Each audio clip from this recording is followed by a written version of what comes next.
I was, losing sleep, running to doctors, and it was just running my life with the anxiety that it was causing. And then I saw your 7-day trial. From there, just decided to invest more time in it and do the Rock Steady program. It definitely took it from like a 10 down to a, 3.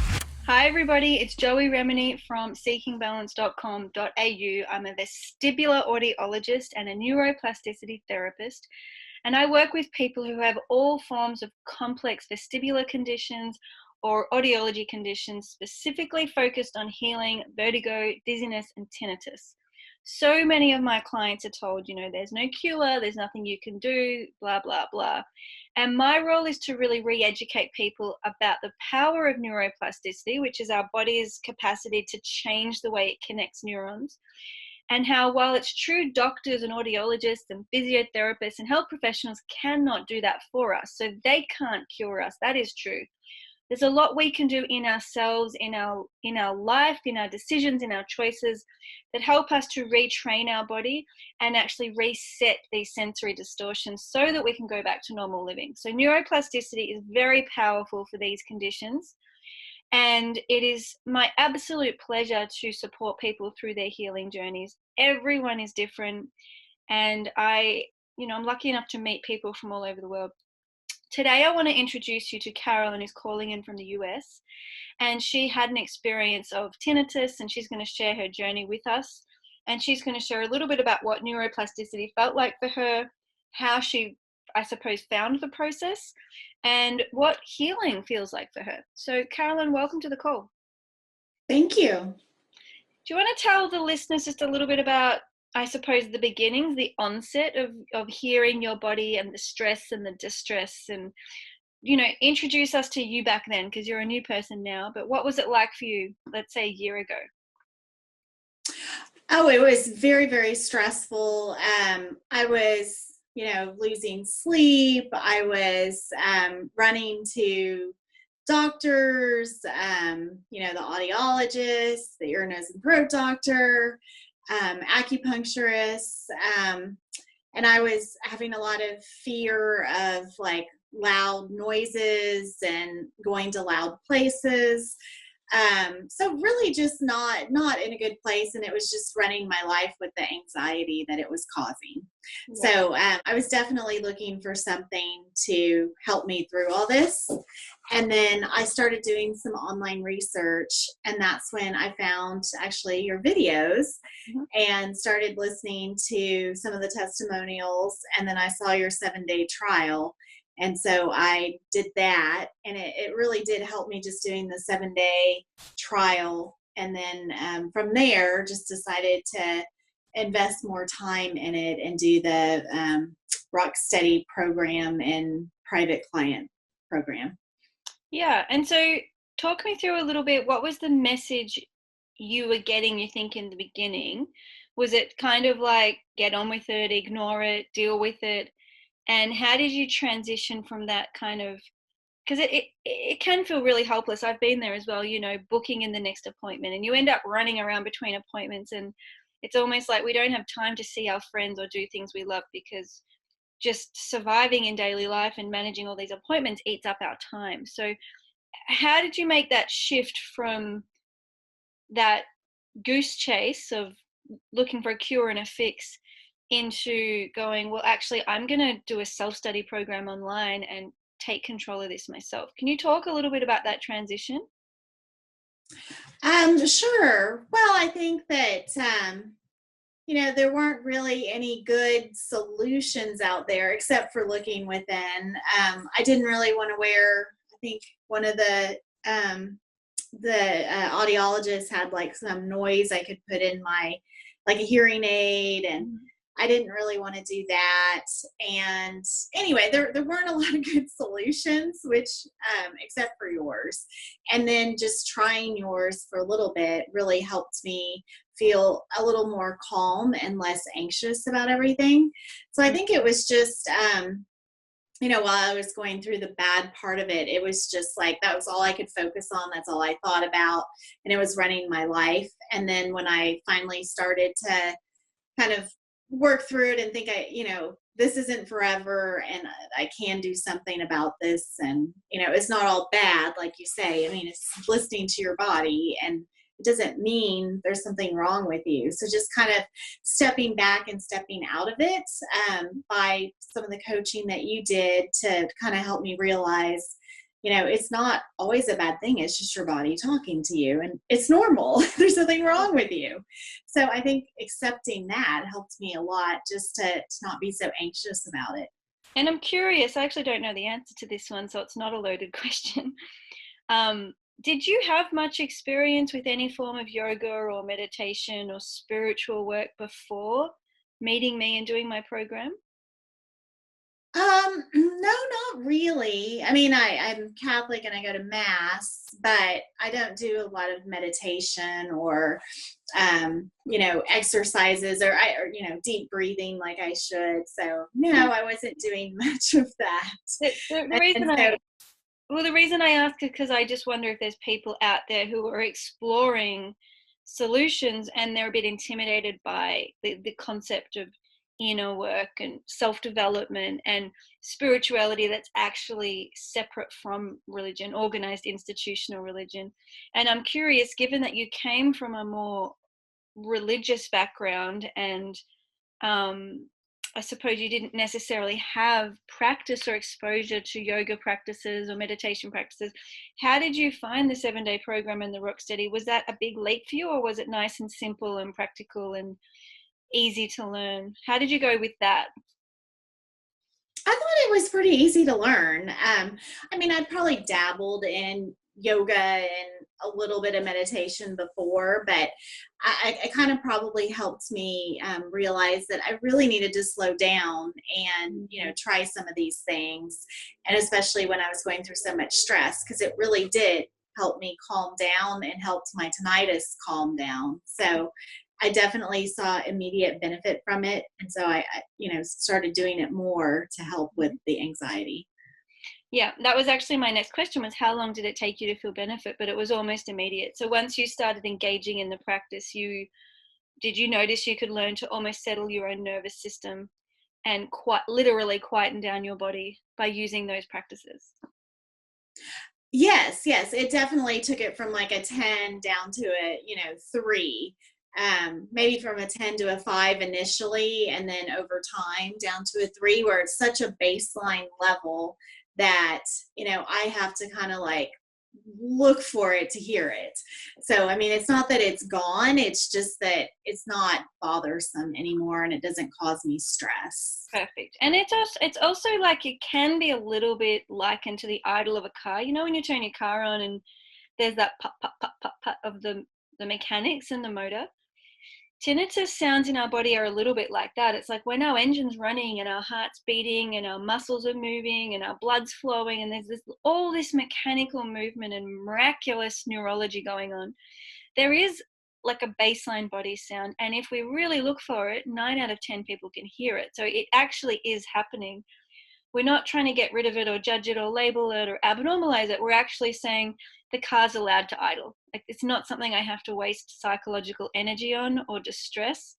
My car is allowed to make sound when it's on. And I think that's the transition, is suddenly we're like, oh, this is allowed to be there. So we stop trying to push it away, resist it, change it, get rid of it, fix it, cure it.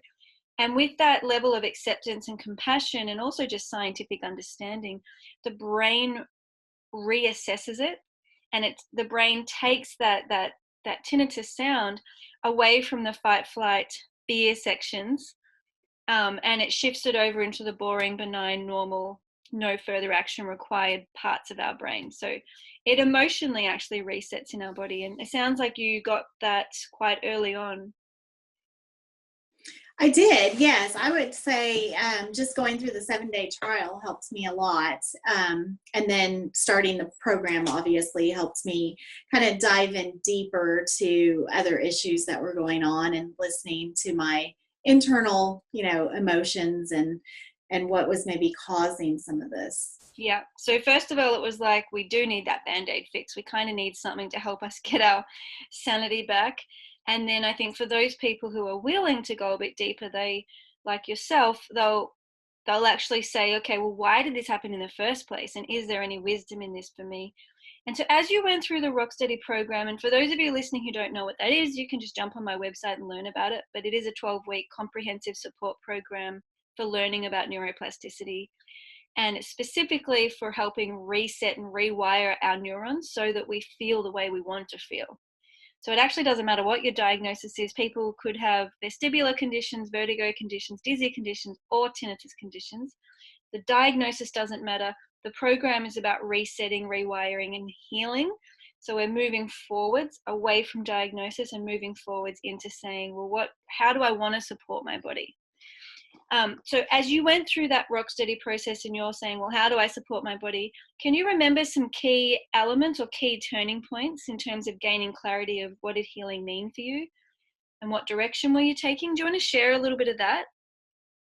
Sure. I mean, I think it was, with your help, really looking to, how I'm spending my time, how busy I was, my relationships, and, what was causing me stress, and how I can really work through those things or change things to where, the stress isn't running my life. I'm doing the things that are important to me and aligned with my values. Mm-hmm. So you really helped me with that. Just, figure out, okay, what are my values and where I'm spending my time? Is that aligning? And, what can I do to, just be more calm and more grounded and more centered and spend time with the people I want to spend time with, and not just be racing through the day, just checking off a bunch of things on a to-do list. So you helped me with that. I think I tend to be a bit of a perfectionist and don't really show a lot of my emotions and hold it all in. And so it can cause me a lot of anxiety because at some point I just sort of can't take it anymore. And so being able to kind of step back and look at, globally what's going on and getting out of your day-to-day helps me a lot. Yeah. And I'm curious, do you remember, so part of healing can be lifestyle changes and reconnecting to our values. And there's actually heaps of stuff on the internet. People could freely research on connecting to values and making values-based decisions, which is not a bad place to start actually. But to really engage with neuroplasticity, it's about saying, what do I feel and what do I want to feel? And do you remember going through that process about, I remember doing some of this work with you in session, and it's almost like, oh gosh, I didn't even know what was inside of me. I've never really looked. And so it's this like kind of wow process. And do you remember what your goal, like your desired feelings were? And have you noticed they've changed over time? So just for example's sake, a lot of my clients will start by seeking to feel inner peace or at ease in their body instead of this hatred in their body. Do you remember what your initial desired feelings were, and have they changed over the last year? Sorry. My initial feelings, I think I wanted just calm and peace and happiness, if I'm remembering correctly. And yeah, I think in general, I mean, there's obviously still stress points where I don't feel that at times, but I think like I have a better perspective of like, okay, listen to your body, and there's something going on, and why is it I'm feeling this way? Like I think I'm just more in tune with my feelings, whereas before I was more disconnected with them. So I think you helped me to try and connect more with what my body's trying to say instead of disconnecting. And then also just like if there is a bad feeling or something you want to get rid of, how to deal with that too. That was a really helpful exercise of, visualizing that and getting that out of your body. So that helped a lot if there was just, something that you didn't know and then you just wanted it to go away. Yeah. And it's really useful to have that resource toolkit, because the reality is as human beings, it's almost a certainty we're going to experience some kind of guilt, shame, anger, frustration, anxiety, somewhere along the lines. We have to be realistic. And that's where I think having the skills to say, well, if and when it happens, I actually know what to do, then we can sleep easy and we can relax, because we're no longer going, well, what if it happens? And what if it comes back? And what if I can't handle it? It's like, no, I can handle it. and when it comes back, I'm going to be okay. Like, that's a really nice space to be in. I kind of feel like it's a bit of it's just this feeling of being resourced and prepared. Can you relate to that's probably the slow bit, right? So that feeling prepared and resourced is probably the bit that takes time, that takes months. Mm-hmm. Do you want to share a little bit about how that felt for you in terms of feeling vulnerable, feeling nervous, and then gradually going, oh, I've got this skill now, I've got this tool now, I'm handling things better. Do you want to share a little bit about that learning process? Sure. I think it was just, it was a gratifying process that it wasn't so unknown and scary, or what do I do with this? It was, learning how to deal with it. So when you do feel it, it's not the end of the world. It's not going to last forever, and it's normal, and just not having all the stress around it, and just knowing how to deal with it. So I guess the whole thing was just very freeing, because, just having more tools of how to deal with these things when they come up was really helpful for me. Did you, I can't remember exactly from our conversations, but did you notice that your tinnitus went up and down with arising emotions? Did you find that they were linked? Sometimes, yes, not all the time. I mean, sometimes yes, sometimes I couldn't find a correlation. So I'd say it was kind of intermittent. And even sometimes now I'll randomly hear like a really loud sound, but it won't last that long. But it doesn't worry me, because I know it'll go away. So self-resolves. Yeah, So yeah. that's where it's like, I like to sometimes compare this process to learning to become a really crafty or master fisherman. It's like, we don't always use the same fishing rod and the same line and the same sinker and the same bait, and depending on the weather and the tides and the location, we have to really pick and choose what we're going to need based on our goal. And it could also be on different days we're actually wanting to lure in different species of fish. And I think it's the same with understanding our sensations and emotions in our body, because they often do work together as a team. Emotions will create sensations, and some of those emotions are very pleasurable. And sometimes emotions create very unpleasant sensations. And then also we can have sensations that come and go with very neutral emotions, so close to no emotion, and other times sensations come on with huge panic or catastrophe and big emotions. So a little bit like that fisherman, we have to be able to pick and choose and use our different skills, tools, and resources to figure out, okay, well, how can I best approach this today? What am I feeling? What's real for me? What's showing up? How can I support my body and really drop back into reality instead of disconnect, like you explained earlier? And when we disconnect, we tend to ignore what we feel and do what we think we should do. So we live in this world of obligation and shoulds. Well, I should feel this and I should do this. And that is completely opposite and contrary to healing. So what we're learning to do is to connect into, okay, what's really going on? What am I really sensing and feeling? How can I meet that and support that using my tools?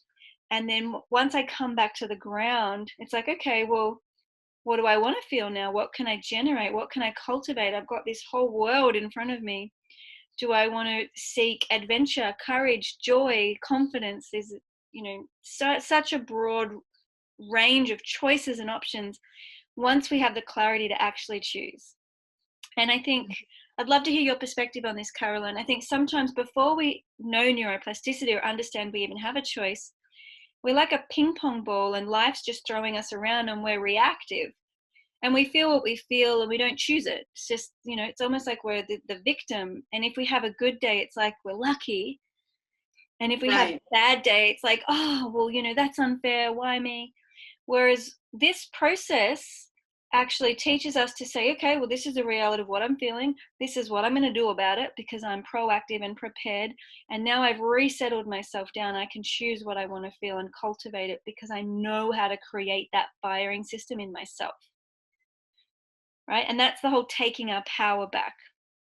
Do you have any aha moments of that for you, where you might have taken a sticky or pickly situation, grounded yourself, and then perhaps activated calm or whatever it was you were working on in your daily practice or your kind of homework? Oh, yes. I think So you want a specific situation, or? You can remember one that you're happy to share. Obviously, whatever you're Okay. comfortable sharing. Okay. Well, I think we did a lot of work with like the inner child and feelings with that I was really not in touch with, and had no idea those feelings were kind of there and just, deep rooted for years. So I think it was kind of a relief and acknowledgement of those feelings, and an understanding of maybe why they're there. So it's kind of, would say again, freeing, and just kind of, like really feeling like yourself, Yeah. and that connection again. So I would say it's connection, and just feeling deeper in of who you really are, and the experiences you've had over your life, and how that is with you and a part of you, even though you might try and block it out or not deal with it, it really is there. So I would say that's one I remember probably most vividly, just because I didn't realize I was carrying that around. Yeah, and we all do. I mean, it's our history makes us, right? So like our past creates the patterns that we're now living in, and some of those patterns are amazing. So it could be that we've practiced heaps of basketball and we've got these incredible motor muscle memories for playing basketball. So sometimes what the patterns we're building every day are wonderful, and we choose them, and we're conscious about it.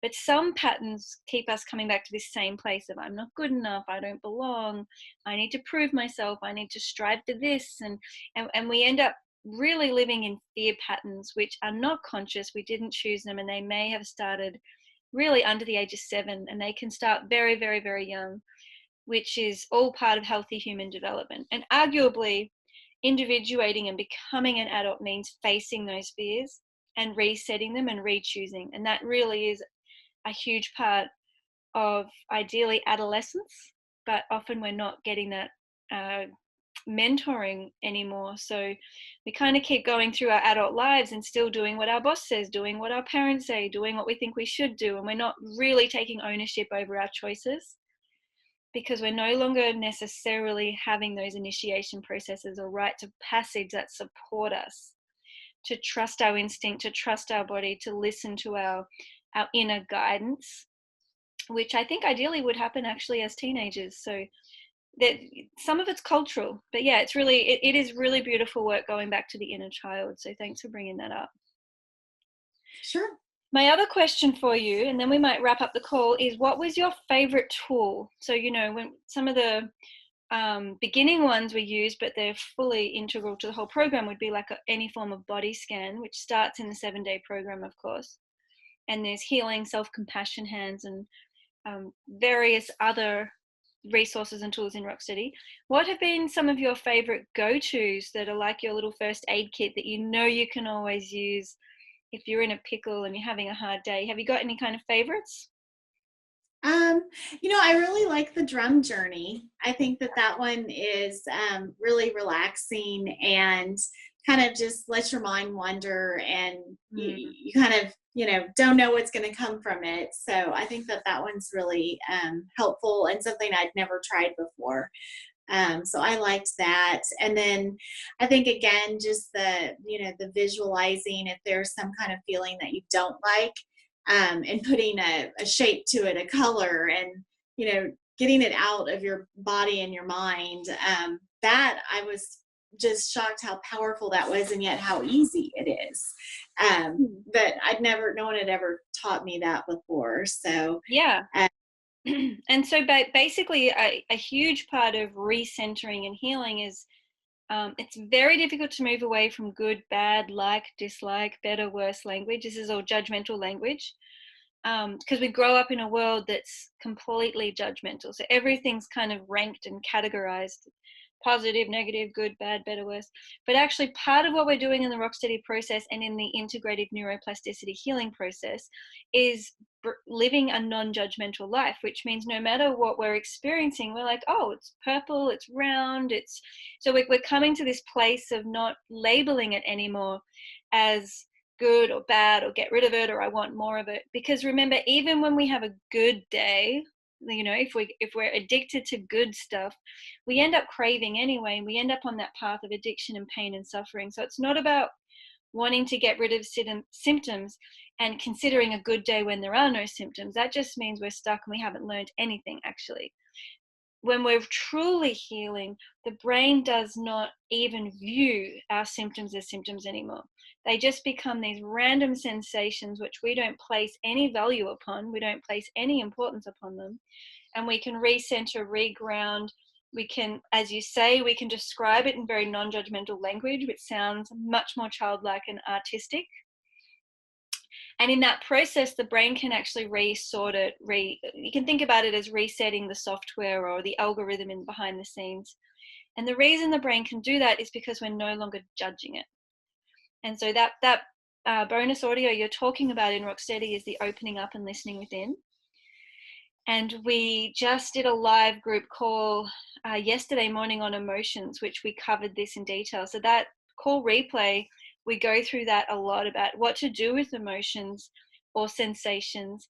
And often we're so stuck in the story, we're so addicted to whatever it is we're running away from or running toward, that we actually shoot ourselves in the foot and we can't do any emotional processing because we're so stuck in the mind, in the thoughts, in the story, in the beliefs. And so in that live group call, we really go deep into talking about, well, what's the alternative and how can we really drop the story, process the feeling and liberate ourselves so we come very quickly back to center, back to clarity, back to grounding, and, back to that place of ease and peace, and love. Most of us just want to feel loved. When you strip everything back, Mm-hmm. we just want to stop trying so hard and we want to feel loved. So, I was talking before we started the call saying that, we have so many beautiful resources. It's such a rich community. And for those of you who are listening who are not yet a part of our community, there are oodles of free resources, and I quite often will host free live group calls which people can join in and join the conversation. So it's a really big and welcoming group. So, Carolyn, have you got any words of wisdom that you would say to yourself? If you could wind back the clock and talk to yourself a year ago, what would you potentially offer yourself? What words of wisdom have you now grown to know? Well, I think I just know myself better. Mm-hmm. And I'm really glad that I took the leap and did the program, because I really learned a lot. And, I had been to counselors in the past and never really gotten much out of it, but I really enjoyed the program. And, and then I can still go back to a lot of the Band-Aid helps and the tools that are available. So I just think it's a great program, and it's something that, you can use for the rest of your life when you need them. So I just really appreciate all the help that you gave me, and I highly recommend your services. So again, I really appreciate it. You don't need to do that, but thank you. And so I'm just trying to decode. So if you could speak to Carolyn, would your message be like, keep going, trust yourself, or stop outsourcing? Because my program is educational and it works. I mean, there's people all over the world getting amazing results, but at the end of the day, nobody needs my program. And I think it's really important to clarify that my program is not what heals people. It's the changes that happen in that process of learning about neuroplasticity and learning about our values and learning about taking our control back. It's a very inner self-development journey, which my program can facilitate for people who choose it.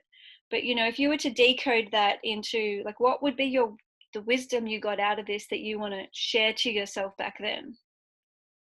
Do you think? I think just, to listen to what my body's telling me and not dismiss it. And it's not bad, even if maybe I don't like the symptoms. I think that's the biggest thing I learned, is that even with symptoms you don't like, there's a reason behind it, and there's no need to stress. And, it's just a normal part of life, and, it's going to be okay. There's, a solution to most things, and you don't have to, get to the fight or flight stage to learn how to deal with it. So doesn't have I think to just become a big trying, deal. yeah, trying to just stay calm and know this won't last forever. And, it's just my body talking to me, and it talks to me in a lot of different ways. And it's part of life. Yeah, what a gift too. It feels really nice. I know now that I'm experiencing pregnancy and I'm towards the end of it. I mean, these skills have been amazing for nurturing my body and responding to all the changes. So even beyond, can often people will find this process through vertigo or tinnitus, but they will continue to listen to their body and continue to make choices and continue to use neuroplasticity well after symptoms have disappeared, because it is Mm-hmm. so supportive and so nourishing regardless of what life throws at us. Mm-hmm. Mm-hmm. Yeah, I definitely agree with that. Great. Well, we wish you all the best. Thank you for sharing. And it sounds like you had really immediate results, but also you did put in the hard yards of committing to like a good 6 months of troubleshooting and working and delegating and rescheduling and canceling and deleting. And so I know you really did fine tune your life quite a lot over a long period of time. So um, congratulations, I think, for going that deeper place instead of just getting that quick immediate relief and thinking, oh, that's all I can do now, that's my limit. You actually really challenged yourself to go deeper and understand some of those root causes. So well done. Well, thank you. Thanks again for the help. Pleasure. So I'm Joey Remenyi from seekingbalance.com.au. You can visit my website. There are plenty of resources. There's free starter kits. I've got the YouTube channel and I've got the podcast, and there's also, of course, the 7-day program and the Rocksteady program for those of you who are wanting to dive a little bit deeper and explore, like Carolyn suggested. So visit seekingbalance.com.au. It's a bye for now, and I just want to say another thank you to Carolyn. Thank you.